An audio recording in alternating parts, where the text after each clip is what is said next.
Vote কারচুপির অভিযোগে Phulpur Tarakanda ballot paper ও result sheet হেফাজতে নিতে নির্দেশ দিয়েছে বাংলাদেশ হাইকোর্ট। ভোট কারচুপির অভিযোগের প্রেক্ষিতে ময়মনসিংহ-২ ফুলপুর তারাকান্দা আসনের নির্বাচনে ব্যবহৃত ব্যালট পেপার ও রেজাল্ট শিট সংরক্ষণ করে আদালতে হেফাজতে নেওয়ার নির্দেশ দিয়েছেন বাংলাদেশ হাইকোর্ট।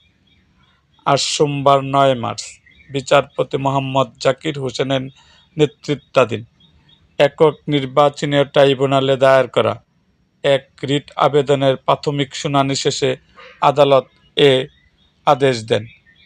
এই রিট আবেদন করেন ময়মনসিংহ-২ ফুলপুর তারাকান্দা আসনের বিএনপির দলীয় প্রার্থী মোতাহার হোসেন তালুকদার। তিনি এই নির্বাচনে রিকশা প্রতীকের প্রার্থীর কাছে পরাজয় বরণ করেছিলেন।